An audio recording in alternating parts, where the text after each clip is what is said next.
was asked to be part of a small crew that was going to be, they said it was like a top secret dig because it was a tomb. It was a Phoenician tomb.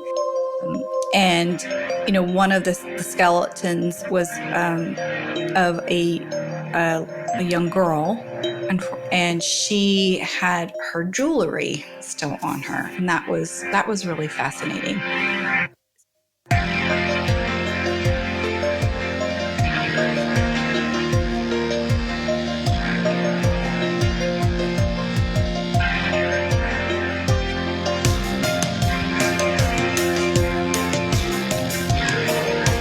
Hi, and welcome to And If Love Remains. I'm your host, Mike Levitt, and I have on the line today somebody I'm super excited to talk with, and I think you're going to love this subject. We're talking to Dr. Cynthia Shafer-Elliott. Dr. Shafer-Elliott is an Associate Dean of the School of Theology and Leadership and Associate Professor of Hebrew, Bible, and Archaeology at Jessup University in Rocklin, California. She received her Ph.D. at the University of Sheffield in England. She specializes in the historical, cultural, and social context of ancient Israel and Judah, particularly within domestic contexts. Her major publications include Food in Ancient Judah, Domestic Cooking in the Time of the Hebrew Bible, and editor of the Minute Archaeologist in the Southern Levant, along with numerous chapters, encyclopedia and dictionary articles, essays and papers presented on food, households, religion, and gender. She is currently co-editing the T&T Clark Handbook of Food in the Hebrew Bible and Ancient Israel, which will be coming out in 2021, I understand, as well as The Hunt for Ancient Israel. Dr. Shafer-Elliott is an experienced field archaeologist, and that's going to be fun to talk about, and is part of the archaeological excavations at Tel Halif and Tel Abel, Beth, Maacah, in Israel. I probably totally butchered those pronunciations, but welcome to the show, Cynthia. Thanks for being with us. You are so welcome. You did really well actually pronouncing all those. Right on. Right on. That's fabulous. Well, I really appreciate you being on the show. And I got to tell you, well, first of all, let me ask you this. I mean, archaeology, and specifically ancient Israel archaeology, is such an interesting, that cuts to anybody who's, whether you're of a Christian or a Jew or of any of the Abrahamic faiths. I mean, our society is so based in that kind of in the Bible. Talk to me about your history. How did you get interested in archaeology and specifically ancient Israel? Yeah, you're right. This is one of those subjects that archaeology in general, and then of course more specifically what people might refer to as biblical archaeology. People are usually pretty fascinated with it. I get a lot of questions when I meet people on the plane. And they ask me, do you know where the Ark of the Covenant is? I say, no, I don't. I don't know where it is. But yeah, my history with getting into this is, you and I were in school together. I don't know if I could tell the audience this, but we went to high school together, and I was never a good student, actually. I was more of the social butterfly. I was not concerned about my grades or anything. But I grew up in a Protestant Christian home, and I was always fascinated with history, especially ancient history. And I was really fascinated with ancient Israel just from reading my Bible so much. And I was really drawn to more of the Old Testament, or what we call the Hebrew Bible. I was really drawn to, the stories in there. And so when I went to college, I went to a small liberal arts private college in Northern California. And I took, I had to take some Bible and theology classes. And one of the first classes I took was an Intro to Old Testament class. And it was like, you know how they say kids' brains are like sponges, right? Yeah. And I felt like sitting in that classroom, I felt like my brain was a sponge that was being wrung out in a good way. Like all of these things that I remember learning just kind of came washing over me. Oh, wow. And if I can visualize it in such a way, um, and it was like I just had this kind of light bulb moment where I was like, I really love this and I want to keep learning about this. I had no clue that I would go into the direction I was going. I was not one of those kids or teenagers that knew exactly what I was going to do and was really obsessed with, Indiana Jones or something like that, which is what I always get asked that too. So it really wasn't until I was in college that I started realizing that I had a real passion for, the subject. And I hadn't even done any archaeology yet. It was really just the literature and history of ancient Israel. And the same professor took a class, did a class in Israel every couple years, a historical geography class. And I was intent on going on that Right. class. And he also taught a biblical backgrounds class. And that biblical backgrounds class was all about, customs and manners and institutions in the Old Testament. And that was like, okay, I really, really like this. And then we went to Israel and Egypt for this class, and we did a historical geography tour of Israel and Egypt, and we did a archaeological excavation for a day at the site of Maacah, where they have all these caves. Now, we found absolutely nothing. However, I like to say I found a passion, even though I found Wow. nothing in the dirt.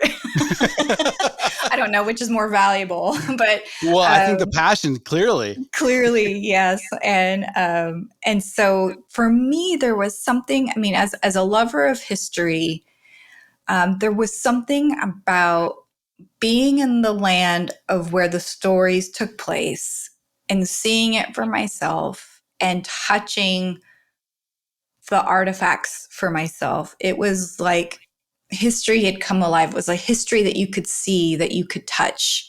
Right. And that really, I don't know why, I don't know how, it really resonated with me. And so ever since then, I've just been pursuing it full force. And That is so, wonderful. yeah. And so that was a long time ago, but I'm still doing it. It's my profession now. And I feel so grateful that I get to do what I love and I get to teach other people about it.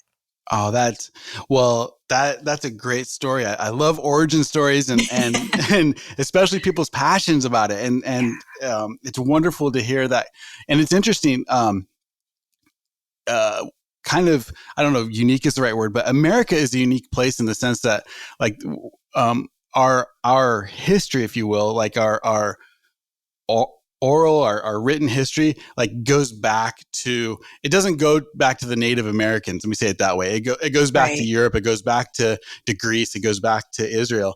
And so, if we were to, dig, do some archaeological digs here in America, it may not resonate the same to me, for example, as it would to find something in Israel and seeing that very old and very just ancient stuff that you hear about. I can't imagine what that must have been like. It's when you go on an excavation, and anyone can volunteer on excavation as long as you were physically able to do the work and you can pay to go. But it is really, it's hard work. It really is, because in Israel, in the modern day country of Israel, it's most of the excavations are these very large, they're buried cities, and they're what we call them tells, which is basically a mound of layers of a buried city. And so that takes a lot of manual labor. It takes a lot of physical work. And so, it's very different from excavating someplace like even here in the States. If you go to, a Native American excavation, or if you go to England and you go to even a Roman Britain excavation, it's much smaller scale than ours. And so you use smaller tools and you've got a smaller space, and we're hauling a lot of dirt. So it's kind of like my I joke around that it's kind of like a fat camp. Where you're working and it's really hard and it's hot and it's summertime. And Well, I might have so to join you then. we take all sorts, but Right it's on. it's great because you are the first person to find or touch this object, this wall, whatever it is, in thousands of years. Wow. And it makes all that hard work worth it. Oh, that's amazing. When I mentioned to two of my children that I was going to have you on, and my 14-year-old daughter just lit up. My 16-year-old son was like, "Whoa, this is so cool!" And so I have some questions from them, if that's okay. That would be fantastic. So the first one is from I have two from my daughter. One is kind of what you described, but maybe talk about a little bit. What is it like to be an archaeologist? What is kind of what is that like for you? Yeah. Well, for me, my experience, I guess if you were to talk to any others, theirs would be different. I am a professor at a university, and so I spend the majority of my year teaching, and I teach about ancient Israel in both the Old Testament or Hebrew Bible, and I also teach about archaeology. And then I offer classes where I take students with me, kind of like my professor did with me. I do a historical geography class, and that's during the academic year, during our spring break. But then they can also come excavate with me on my digs. And so I take them to Israel, and I am a staff member on a couple excavations. One is in southern Israel. It's called Tel Halif. And so you hear that word tel, meaning mound. So the mound of Halif, and that's in southern Israel. And they are both Old Testament era sites. So primarily the Iron Age, which is roughly from 1200 BCE to 586 BCE. So that's a really long time period. Yeah. But for me, so I don't direct an excavation myself.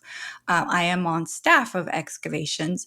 So in Israel, most of excavations are you have like a collaboration of different universities. So you usually have in more recent times, you have a Israeli university that's one of the leaders of the dig, and then there might be other universities that are part of that team. And so most of the work that we do on the digs really happens in a short amount of time. It really happens in just a matter of weeks. Most excavations in Israel are about 4 weeks long. They used to be 6 or 8 weeks, but I think the majority of them have shortened it down to 4 weeks. There are still some out there who do 6 to 8 weeks. And of course, Okay. that's a really long time. And so we're really in the field excavating for about 4 weeks. I take my students and we we get up early, really early, because we're usually at the site by about 5:15 in the morning. Okay. Because it's hot, and it's Right. dry, and you want to get your working hours outside done in the early morning hours. So we work at the dig outside, doing lots of heavy manual labor work until about lunchtime. And of course, we take breaks. We have breakfast out on the site. It's really quite nice. It's hard work, but it's really a lot of fun, and everyone is telling stories and singing and stuff like that. So it's a lot of fun. And then after we're done for the day, we go back to where we're staying. We have lunch, and then we usually have a couple of hours to rest, to take a shower, Yeah. do some laundry. And then in the later afternoon, we all meet together again, and we do some of the other work that needs to be done with the pottery that we've uncovered over the last few days. And Right. then since there's so many different specialists on staff on these excavations, you can have any number of specialists. You can have people who specialize in different time periods, who specialize in different objects, who are doing more scientific, technological modes of inquiry. So you've got all sorts on the dig of who are the staff, who are like professors or graduate students in different areas. And then you have, the volunteers, which are often students. And then we have lectures in the evening a lot of the Oh, how time because cool. we've got all these great specialists. So why not? Yeah. Right. And we do that and then you have your weekends off. We do that for about 4 weeks.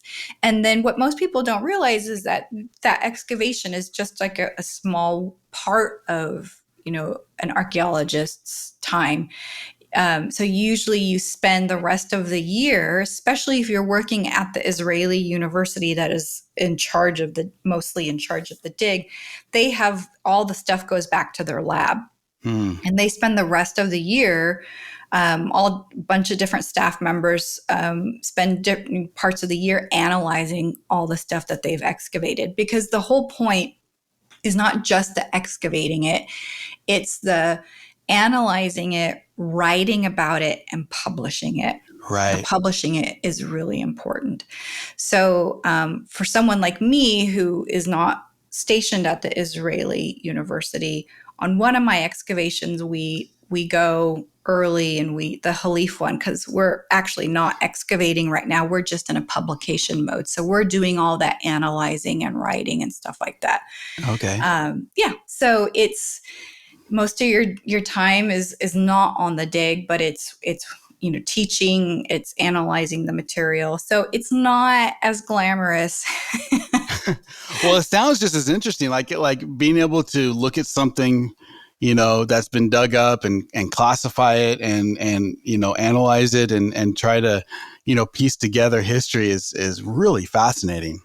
Yeah, because one of the things that you want to do is you want to see where there are parallels at other sites. So like, say you find this really interesting looking, storage jar, and it's like, okay, at what other sites in Israel have these type of storage jars? So you're always like trying to look for comparisons that way and stuff too. So yeah, it's like putting a puzzle together in a lot of ways, and you really only have, and the only pieces that you have really are what the ground gives up, what's been left behind. And not everything has been left behind. Not everything preserves for that long. So you're really doing a puzzle with, probably only You half don't or exactly have the 75% corner. Yeah, you don't of have the the corner pieces. pieces. That's Yeah. it. So you're trying to make sense of it all. In our case, ancient Israel. You're trying to make sense of, okay, how did in this particular city, how did they live? Yeah. What was their administration like? What did the city look like? What did people do? How did they do it? And so you're trying to kind of make a picture or put a puzzle together of that particular site. And it's really, really fun. But you're also doing a lot of hard work, and it also takes a lot of study, and it takes a lot of time and energy. But once people do it and they're like, oh yeah, I really like this, then they're really into it. Right. Well, that kind of leads to my son's question, which was, what is he says, what's the coolest, but I think he meant most interesting as an archaeologist place that you've been. Place that I've been.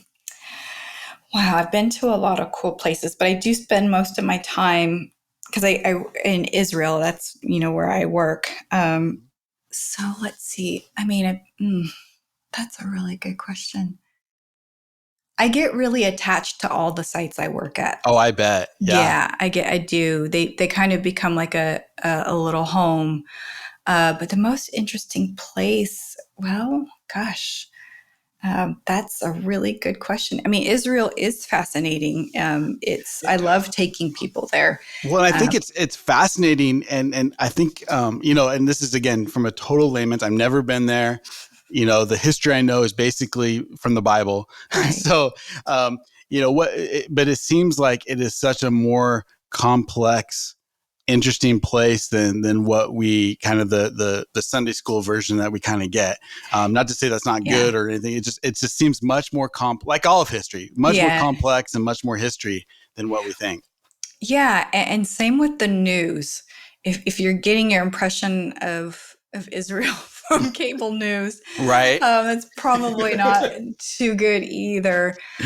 It's a wonderful country, full of just lovely people, the culture, the religions, the food, how they look at the world. I mean, I firmly believe that travel um, is a window of education that you can't get anywhere else in any other way. So I strongly encourage people to, if you get a chance to travel to another country or maybe even just experience another culture, even in your own region of the world, go for it and just have an open mind and be willing to just sit there and learn because it's such a valuable experience. And you get to see that, people all over the world, um, you know, we have a lot of different, differences, but there's also a lot of things in common too, that people want to live in peace. They want to raise their children in peacefully. They want to, make a living. So, but it's just a wonderful country, and it's like another home for me. Oh, I love that. That kind of takes us to my last child's question. My daughter again, she asked, "What's your biggest or most interesting discovery for you? Like, what was been most interesting something that you found or been able to identify, classify, etc. What's been that Yeah. thing for you, if anything? Oh, there is. It's always hard to pick. It's kind of like saying you have a Your favorite children? child. Yeah. um, but there was one excavation. It was 2002. It was kind of an off season from this one excavation I was on because we were digging 6 weeks. So we were digging every other year. So on the off season, the off year, was asked to be part of a small crew that was going to be, they said it was like a top secret dig because it was a tomb. It was a Phoenician tomb. And so when you excavating skeletal remains, especially in Israel, is very tricky. So we had to be very top secret about it because we weren't sure what we were going to find. But we did find a lot of skeletal remains. And this tomb hadn't been robbed. And it was a small little tomb. And we had to take our shoes off when we climbed down into it because the floor was just covered with grave goods. And so that was really fascinating. And that's when we got out the dental tools, the small tools, the fine Oh, how brushes. cool. So that was really cool. And, one of the skeletons was of a young girl, and she had her jewelry still on her, and that was really fascinating. Wow. So that and another one are probably the most interesting to me. The other one is actually in the Israel Museum. So in Jerusalem, there's this wonderful museum complex, and it's called the Israel Museum. So if you ever get a chance to go, you should definitely spend a whole day there because there's just so much to see. And it was it's called a model shrine, and this one is kind of round, and it has on the lid of it has a carved into the pottery, part molded into the pottery. It's a better way to say it. Is the head of like a lion, and a very crude looking lion, and its paws are outstretched in front of it, and underneath it are molded into the clay faces of humans.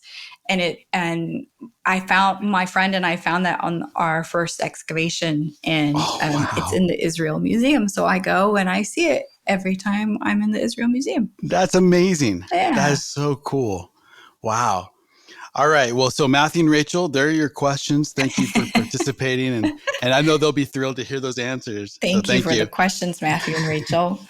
Um, so often, like it seems to me, and that history is kind of divided into two categories. There's like the textual history, what we read, what is passed down, and then there's archaeology, which is what you're doing, which is kind of going out and trying to solve puzzles and find out maybe more day to day or such. Talk to me a little bit about maybe the strength and weaknesses of each of those kind of histories, or if that's a bad category.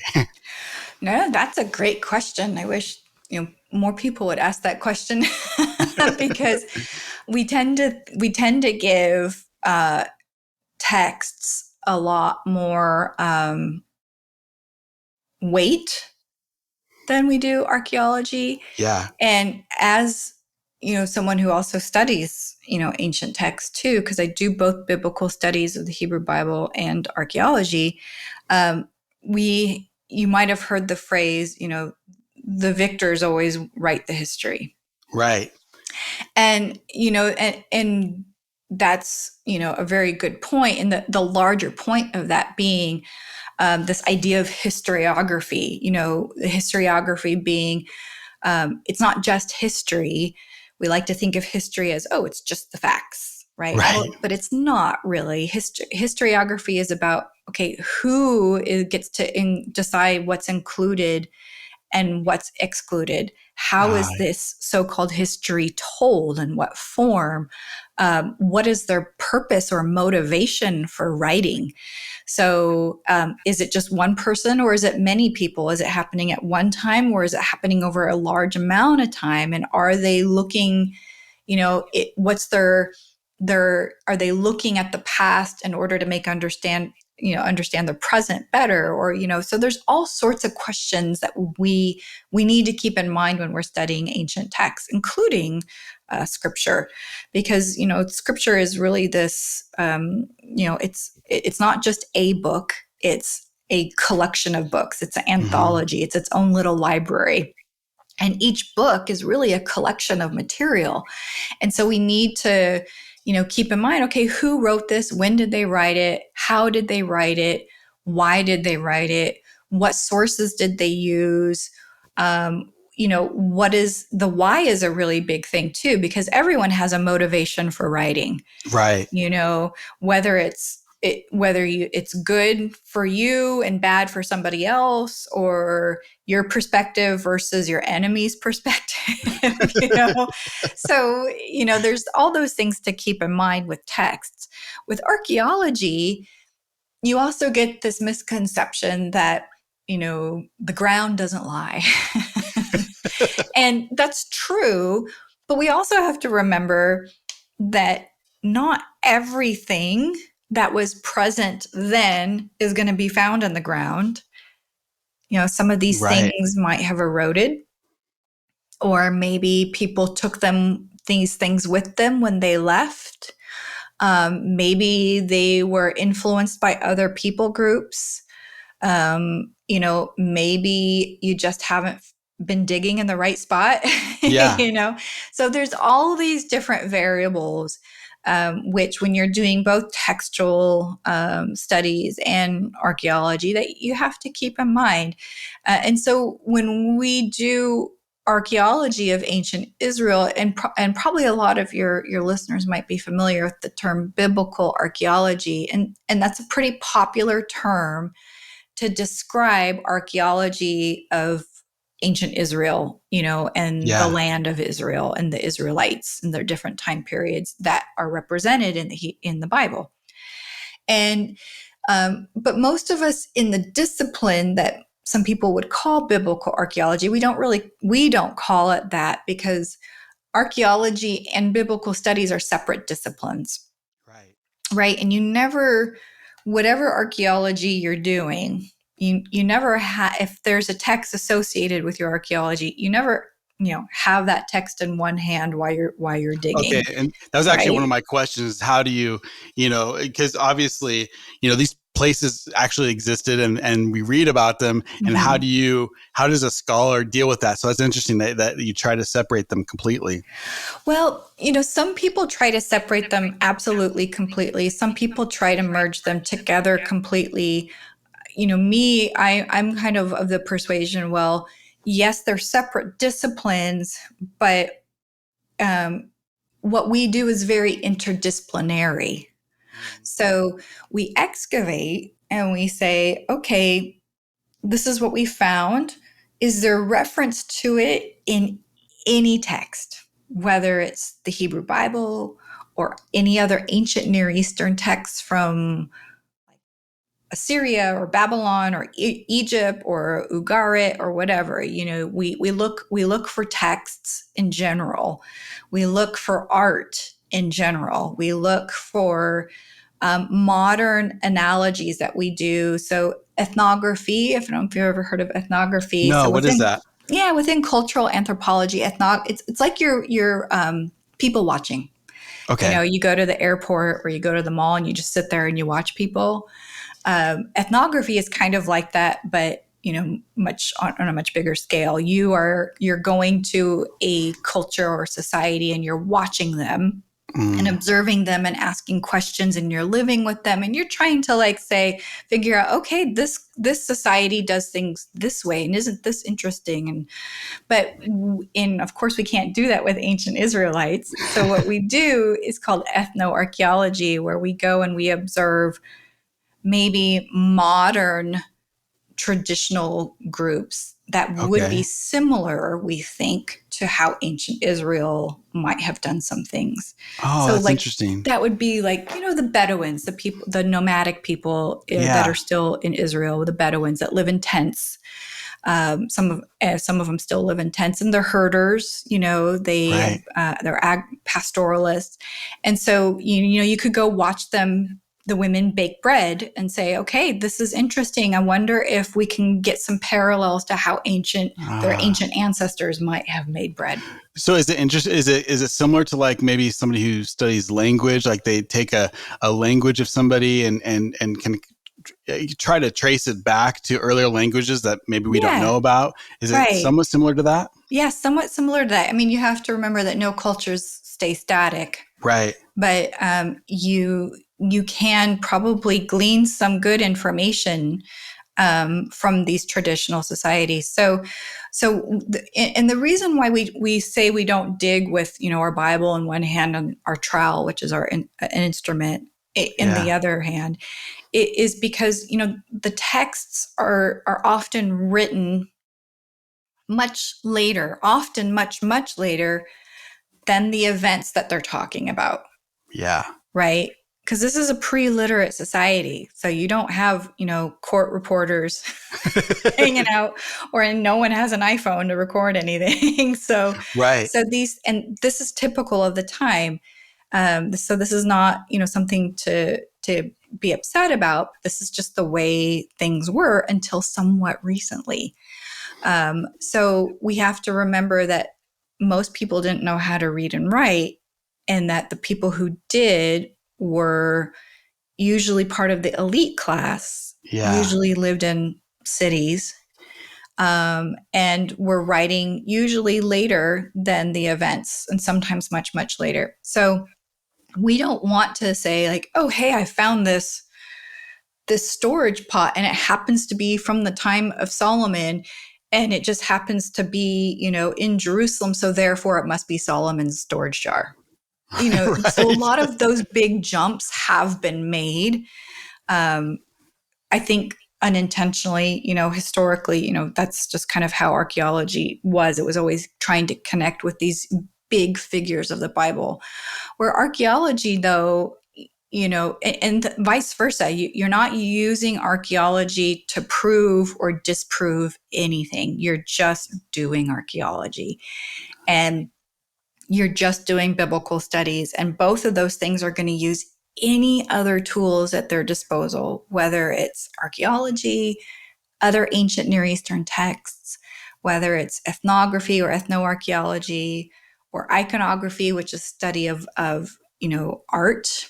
Mm-hmm. Where if you're looking at a statue, it's like, Right. okay, that's there. This is important.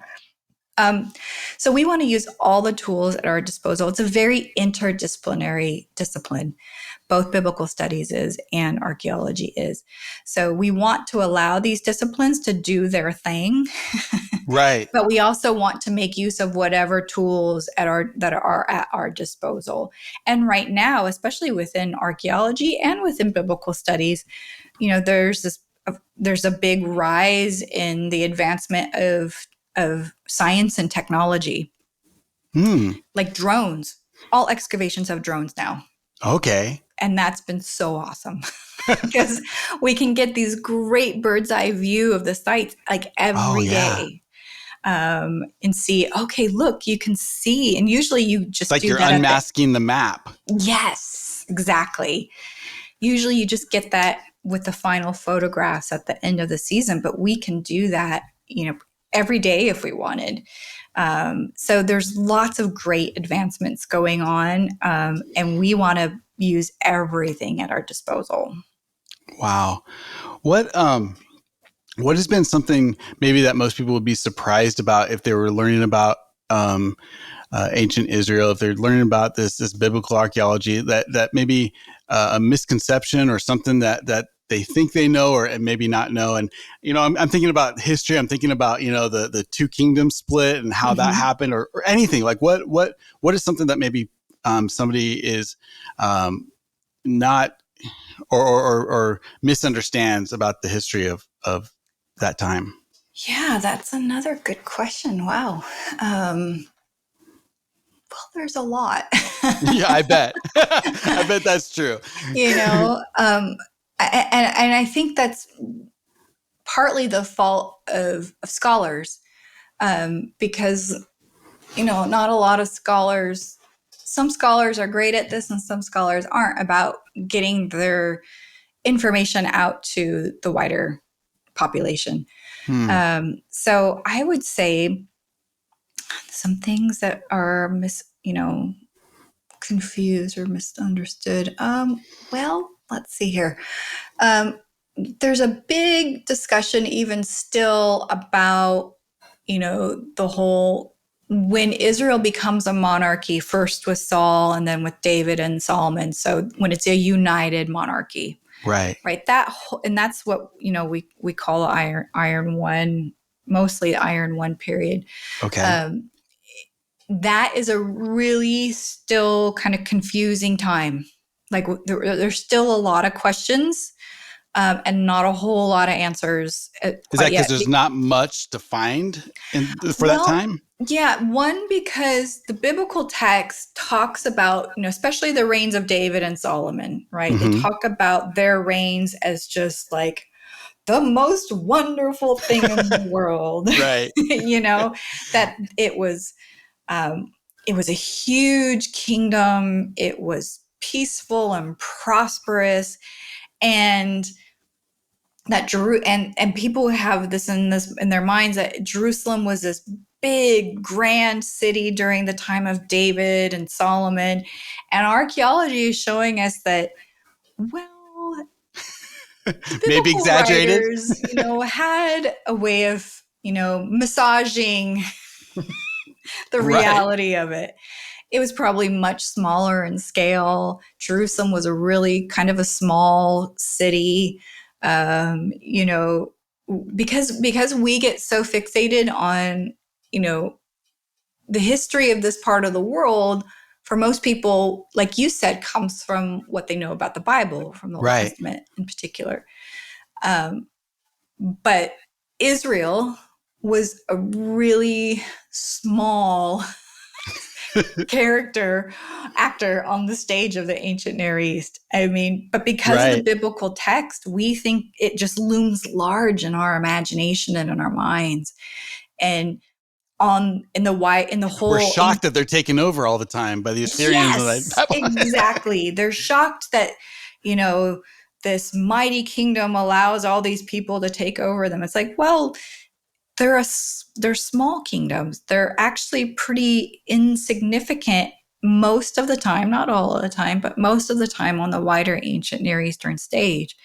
And, when all these other empires take over, or what I call, ancient superpowers, they don't take over Israel and Judah because it's the most beautiful, wonderful place and it has all these natural resources and it's where all the cool kids are. Right. They get taken over because that little strip of land, what we know as Israel, served as a land bridge between Egypt and Mesopotamia.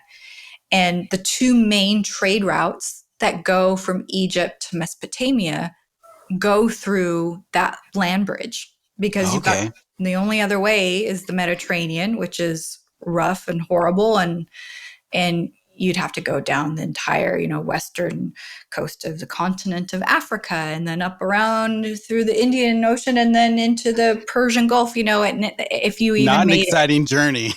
Not an exciting journey if you're trying Or to. maybe too exciting. Too exciting. If you even survive it, it would take forever, and whatever goods you're trying to trade would be rotten. Yeah. The only other option would be to go through the Arabian Peninsula. And unless you're one of the tribes from that peninsula and know where the water is, that's not a good idea either. So the two main trade routes that would go from Egypt to Mesopotamia go through this little strip of land that we know as Israel and Judah. And so in order to be in power over the entire ancient Near East, you have to control the trade. And in order to control the trade, you have to control the trade routes. And in order to control the trade routes, you have to control Israel. Okay. So that little... That's why they... Yeah. That's interesting. Geography is so important. Yeah, no doubt. No doubt. It still is. It is. And, that little strip of land. And we have this huge collection of literature from there. And that's what we're familiar with. But there's so much other literature from the ancient Near East. Yeah. I mean, that's just like a drop in the bucket. Right.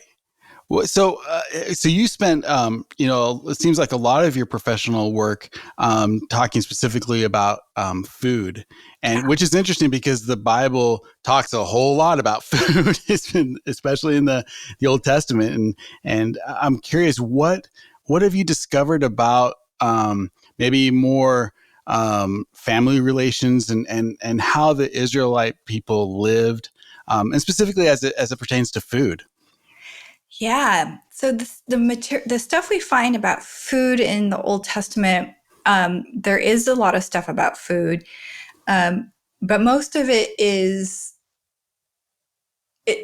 in passing, right? It's not unless you're talking about the kashrut, the dietary laws that you find in Leviticus and then again in Deuteronomy. You get that kind of list there, but there's not a whole lot of explanation. Right. And most of the other stuff and mention of food or ingredients or foodstuffs or what have you, or meals are in passing. So they're not the point of the story or the poem or the proverb or whatever genre it is. At best, they're used as a symbol, maybe. Yeah, there's a lot of symbolism, right? Or maybe there's a story that's set at a feast or something like that. So you don't, and the authors never, they very rarely give you a detailed, menu. Yeah. I wish they did, but they don't. And so we get little bits here and there. So that's and they don't tend to last for centuries. Does food it kind of deteriorates quickly? It does, exactly. So when we're excavating, and really there's been, with the whole increase of science and technology and archaeology, we've been able to do this much better. But food doesn't survive. It erodes. It spoils, it wastes away. And so sometimes, though, we do find carbonized seeds, or grains, animal bones. So we have branches of within archaeology called zoo archaeology, which zoo archaeologists are people who specialize in animal bones. And then you have microarchaeologists or botanical archaeologists, there's different names for them, that specialize in the, botanical matter. And so when we find carbonized seeds, we have to be very careful with them, and then we can put them as samples and send them off to be carbon-14 tested, which helps us with getting a really secure date of the time that grain was in, or that seed. So we have to, if we're studying food, we have to use, again, it's really interdisciplinary. We have to use a lot of different things. We have to use the Hebrew Bible. We have to use archaeology. We have to use other ancient Near Eastern texts, iconography, ethnography, all those things that we were just talking about are really important. So again, trying to put that puzzle together, you're using all sorts of different resources. And so, when we look at food,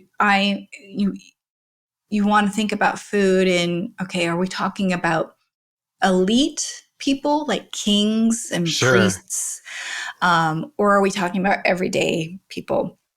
And if we're talking about either one of those, are we talking about an everyday meal versus a special occasion meal, like a feast? Right. So we do get some descriptions of like Solomon's table in, the feasts that he would have. And it really, again, you have to keep in mind that, our authors are also trying to show you, how prosperous Solomon is. And so, and you also get kind of the sacrificial meals, the things that the priest would eat at sacrifice times and things like that. Right, because the sacrifices are depends on the sacrifice, but portions of the sacrifice are just burnt, and then the rest of it is given to the priest, or given to the priest and the person who presented it. And so a sacrifice is often the base of a feast meal.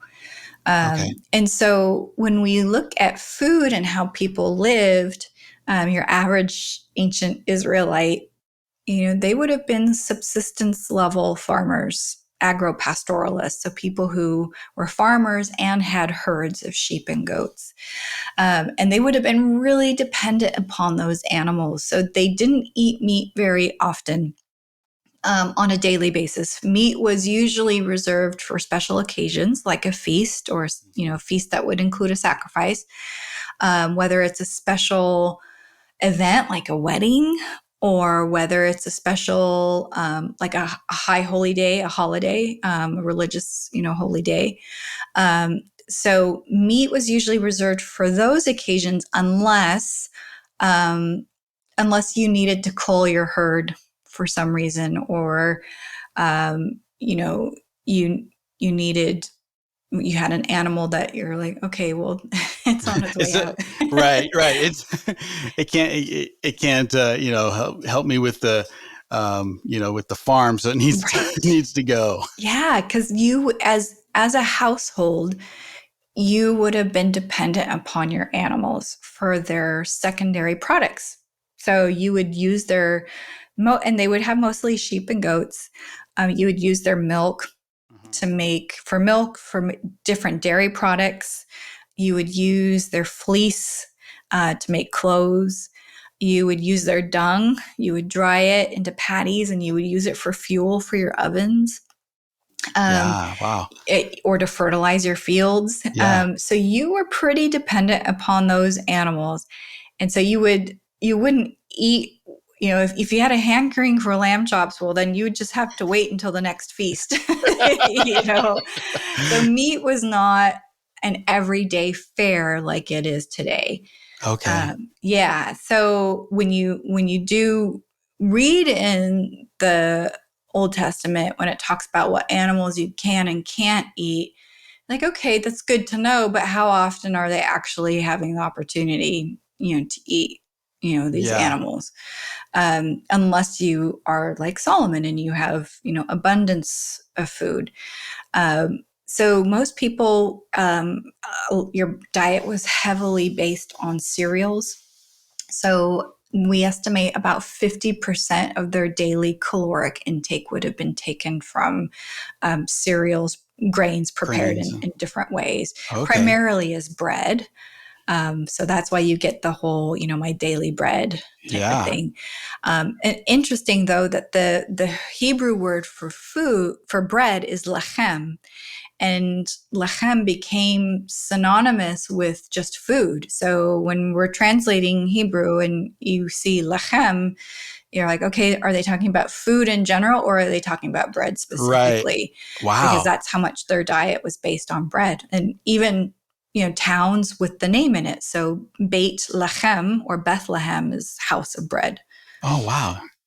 Yeah, That's so bread. interesting. Yeah, bread's super super important, but it's also not very nutritious. Yeah. So, seasonal fruits and vegetables. The Hebrew Bible actually doesn't talk about vegetables very much at all. No, it doesn't. And when it does, it's like, we'd rather have meat if we could. um, and Sounds so, like yeah, sounds like keto people here today. exactly, exactly. But one thing that people don't realize too is that there would have been a lot of legumes. Mm. Yeah, a lot of Okay. Yeah. legumes, which are high in protein. So, and they store well, and they're quick to prepare, and they're pretty. And so stews would have been a, an evening meal really across the wider ancient Near East. We do have recipes from Babylon that have been found. They're called the Yale Culinary Tablets, and they're stored at Yale, hence the name. And they have all these recipes, Oh, cool. and a significant amount of them are for different cheeses and breads and stews made out of vegetables, stews with meat, some fresh, some not so fresh. Yeah. um, but yeah, so I think of it as very seasonal. And in living in a land that has a lot of drought, that would have been, you'd been subsistence level, and sometimes subsistence level being subsistence level not so bad, and subsistence level like really bad. Like we've Yeah. had a drought for 5 years and we're having a hard time finding seeds to plant and all that fun stuff. So Well, and we definitely see some of those stories in the Bible, yes, we do. of of Mm-hmm. of of those droughts. So that kind of takes me to another, I guess, more biblical question. At bottom, the Bible seems to be telling a story of God's relationship to man, like our humans' relationship to God and how He affects this people that we know as the Israelites. Mm-hmm. Um, what did do we know from archaeology whether and I don't know if somebody on a subsistence level maybe wouldn't, but did the people see themselves in that same context? Did they see themselves as a chosen people, as a as part of a larger narrative at all? Wow, gosh, you have good questions. Well, um, thank you. well, all we really have to go off of, is the text. Right, Archaeology. because they didn't write this stuff down. Yeah, most people. I mean, it, that's a discussion that goes on. How much and at what time periods do people really, the general population, I should say, how much literacy did they have? And that would, of course, depend on if you were male or female. Mm-hmm. Probably more men of the family were more literate, but to what extent, is some people say, oh, they were more literate than we thought they were, and others think, oh, well, they probably weren't as literate. And again, it depends on the time period. But when you think about the entirety of the Hebrew Bible, right, and definitely you can't separate the theological lens Right. in it. There's a few points I think I would want to make here. One is, in the wider ancient Near East, of which Israel was a part of, the way all of them saw the world was through a theological lens. So Okay. everything in that world was seen as spiritual, right? So hence why you have, in most of these civilizations, you have a pantheon or collection of deities, both gods and goddesses. And all these gods and goddesses had something that they were in control over in their particular region. So, and in the literature that we see, both, some in the Hebrew Bible and in the wider ancient Near East, like Babylon, Assyria, and Ugarit, and Egypt, part of the rituals that are conducted are to appease the deities that they thought were out there. Right. And so you do see some of that in Israel too. So that common lens was throughout the wider ancient Near East, that everything in that world was spiritual, right? So I wouldn't be surprised to think that the Israelites, saw themselves in that way too, but one of the things that is always a matter of discussion is, because if you read the Old Testament closely, you see that, Israel was supposed to worship God alone, but they failed at it miserably. Yeah. Most of the time. Right. That they're part of this, wider ancient Near Eastern world that worshiped many gods.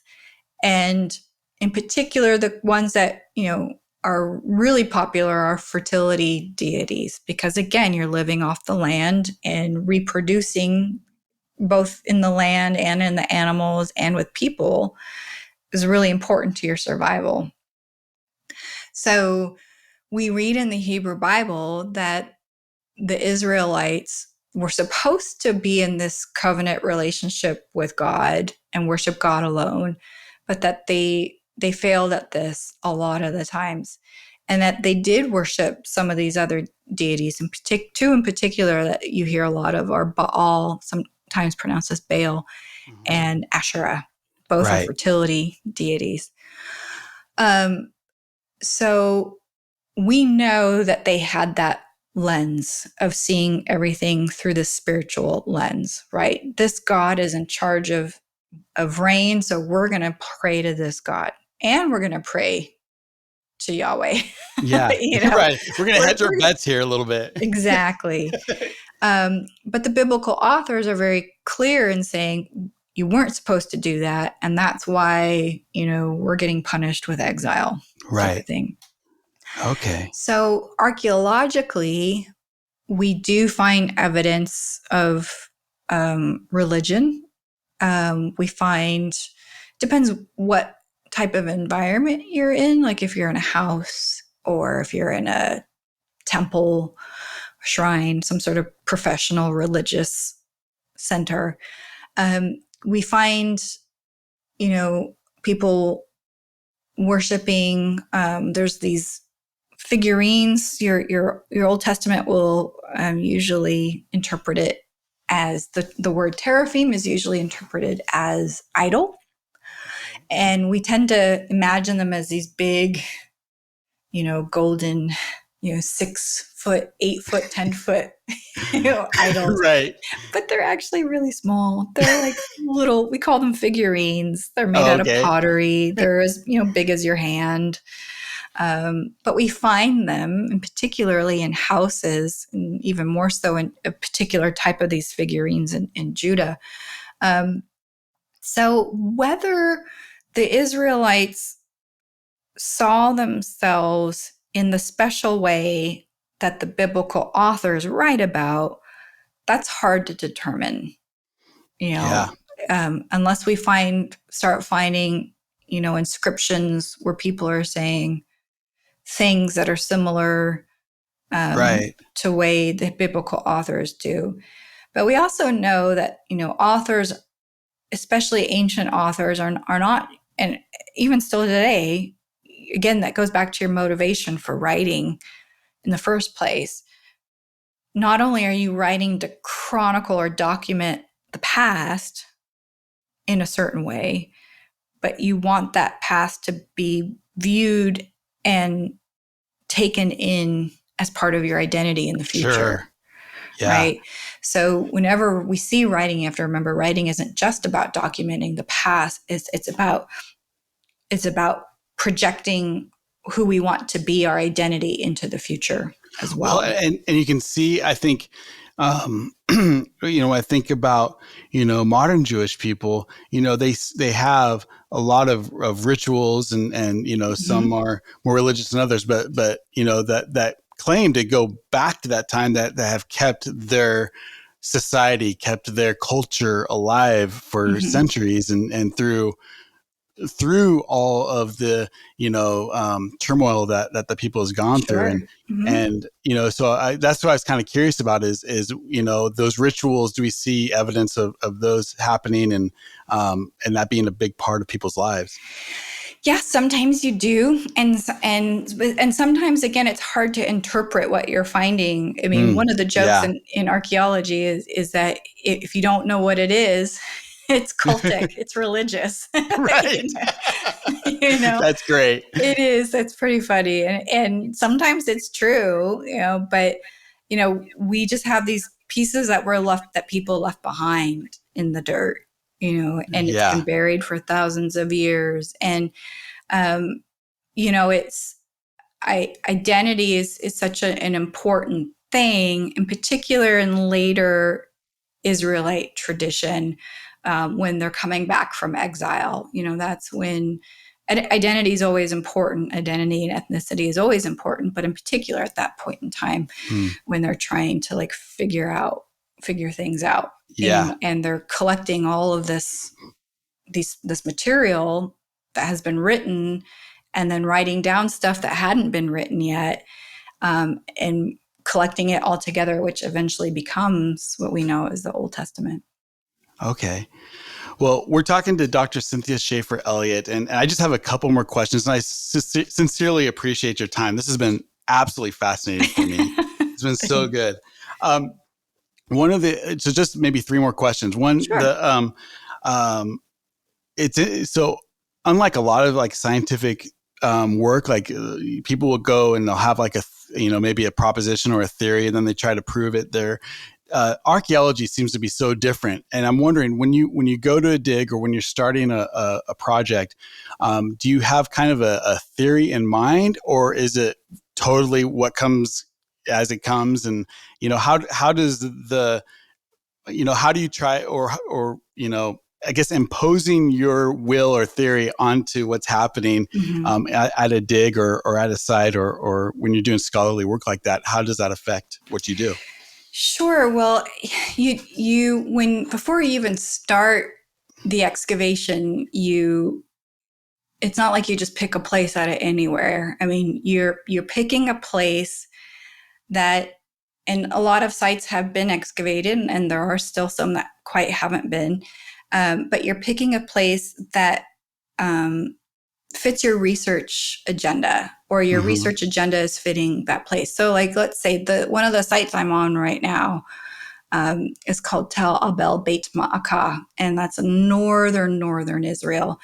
And the archaeologists, their research agenda was, we want to know more about this region of Israel during this certain time period.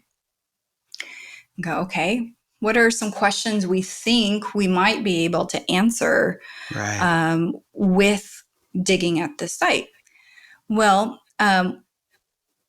so when you start, and then you start digging, and you can't dig an entire site, and even still, you've got the layers of different time periods. And our layer is what we're interested in, is the Iron Age, but this site could have time periods after that, and you still have to excavate through them, and you Right. still collect and document. And that's why excavations take so long, is because you're really meticulous in your recording of everything, including the time periods that you're not interested in, because someone else Okay. might be interested in it Right. and you want to So it save it. is a separate thing. Like the dig and the work is separate from what your agenda or theory is about it. Right. You might have some big research questions, like some overall research questions, like, okay, well, how did Abel, the site, how did Abel, which is a pretty big site, how did it fit into the region, particularly with being so close to the modern day border with Syria, and as far as like the ancient neighbors of Damascus. So, what was their relationship? How Israelite were they? Right, right. Were they also, have some people from their northern neighbors there? And one of the texts that this site is mentioned in is in 2 Samuel 20, where there is a rebellion against King David led by a man named Sheba. And Sheba and his little guerrilla warfare group flee, and they lock themselves in the city of Abel because it has a wall around it with a gate. So they take over the city and they lock themselves in it. And David's commanders come and surround the city, and they're going to destroy the city to get to this rebel. Uh-huh. And the wise woman of Maacah, Abel, Beth Maacah is the name of the site. The wise woman of Maacah, I always imagine it like Monty Python style, the Holy Grail with the French guys Right. above the city walls. And she says, what are you, and this is my paraphrase, of course. And she says, what are you doing? And they said, well, the rebel's in there. We got to get him. She's like, just give me a minute. And she goes. Sometime later, she comes back and she throws something over the wall. And trigger warning, it's the head of Sheba. And so she and the people, and because she says to them, why are you destroying a city that's peaceful in Israel? And they're like, well, the rebels in there. So, you have these big research, you have these over, kind of umbrella type research questions, but of Right. course you don't know what's in the ground. And that's going to really, help direct which direction you go in. So like once they started excavating at Abel, they found a lot of, religious cultic type stuff. And that's like, this is great because of the story in 2 Samuel 20 that kind of connects Right. with that. Same at Halif, my site in the south. We know that, a lot of houses are built along the city wall, and we wanted to do what we call household archaeology, where we are just excavating the houses to learn how everybody lived back then. Mm. And so that was our agenda, and we planned where to dig based on what we already knew of other sites that had houses. Okay. What's the most likely place that we're going to find a house in city wall? So you might have some big research questions, but of course, as you're excavating, that's going to help direct, which way you go to. Okay. That's interesting. That's really interesting. Um, and then, um, and then before my last question, if people want to learn more about this, if they find this interesting, like what are some good resources? How can they, where's a good place that people can go and learn about, this history and specifically the archaeology behind it? Right. Well, there's no shortage of resources related to the archaeology of ancient Israel and Judah. I'm thinking of a couple, sources. Well, one is a magazine. It's called Biblical Archaeology Review, Okay. also shortened to BAR, BAR, Biblical Archaeology Review. And that is a great resource that is all about archaeology of the lands of the Bible. And you have lots of different archaeologists in both New Testament and Hebrew Bible scholars who contribute to it, myself included. And,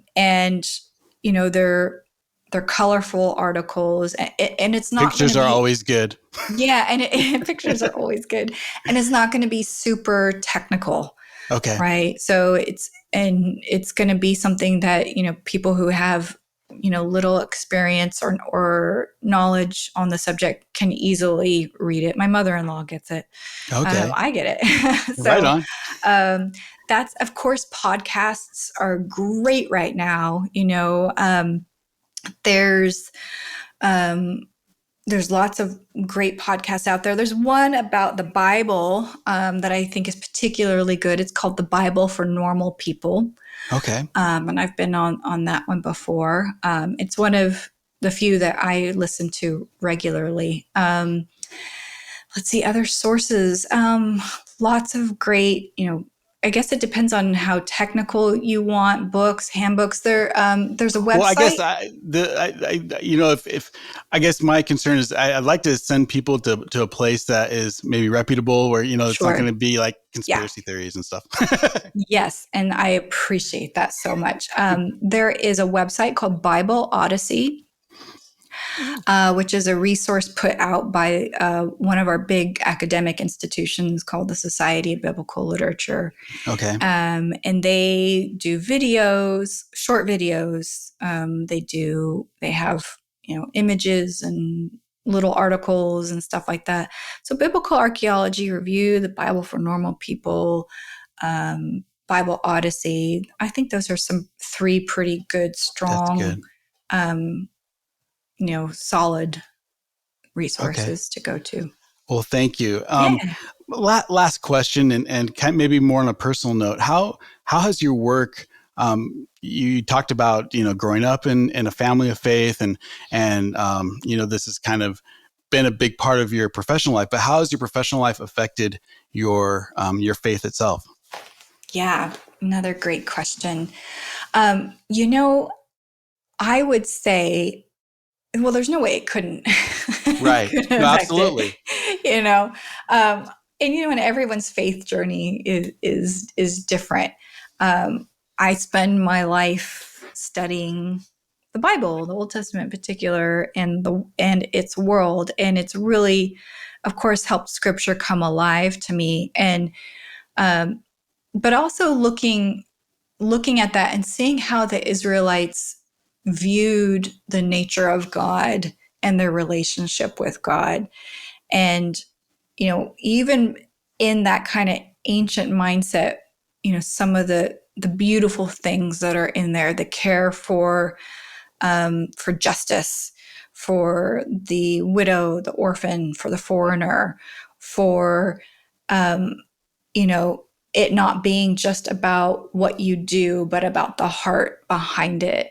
And so for me, being an academic, it's easy to get kind of sucked into the whole academic side of things. And so, Right. but I find great beauty in that as well. And I think something that's been a lesson for me is that, when people think about your faith journey and they think, oh, I use my Bible for devotionals and that's really it. And I think, oh, but I get so much joy and learning about the nature of God, not just through looking at it from a devotional perspective, but also using my mind. Mm-hmm. And also saying, okay, what can I learn about how these Israelites, the authors of this story, are portraying the nature of God through this story?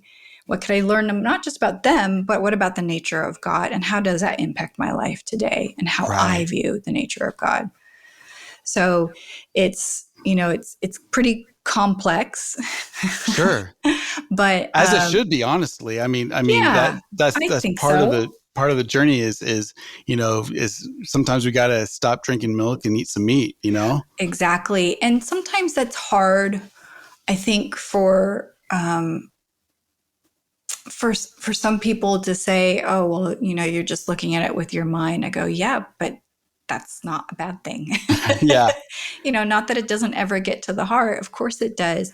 But I think we've been so focused on heart matters that especially within, my faith communities, there's very little actual, education when it comes to Scripture and it comes to theology. That's kind of been cast aside for the matters of the heart, for the more devotional perspective. And so now we're seeing the result of that within our church communities, where people have very little knowledge of their own sacred scripture.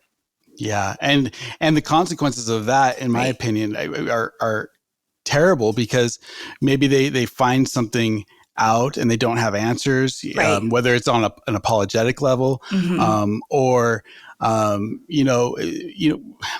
everybody's faith journey is difficult, because it's life, and that's what it is. And when if you don't have all those components, heart, mind, and might, kind of as one, if you have a weakness, it's going to be found, and you see people leaving the church. You see, a lot of people, that maybe think of God as the great giver of all things, and that's not exactly what He wants our relationship to be, in my opinion. Right. And I think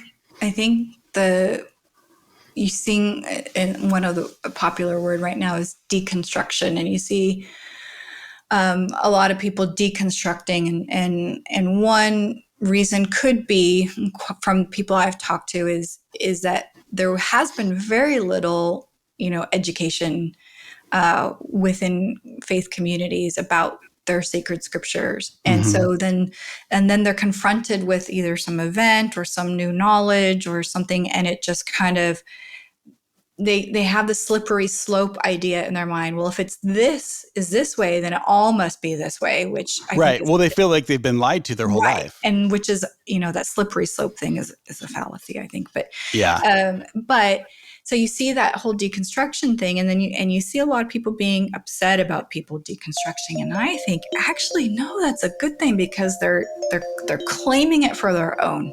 Yeah. That's wonderful. Well, Cynthia, I can't thank you enough. This has been so welcome, Mike. I hope we can do it again. I feel like we've just scratched the surface, and I have so many other questions, but time is far spent. Yeah, and that's a great archaeology little analogy there. We're just scratching the surface. So. Absolutely. So thank you for coming on. Let's do it again if you don't mind sometime. I would not mind at all. Thanks for having me. Wonderful. We've been talking to Dr. Cynthia Shafer-Elliott about biblical archaeology and all of its greatness and interest. My name is Mike Levitt, and you've been listening to And If Love Remains.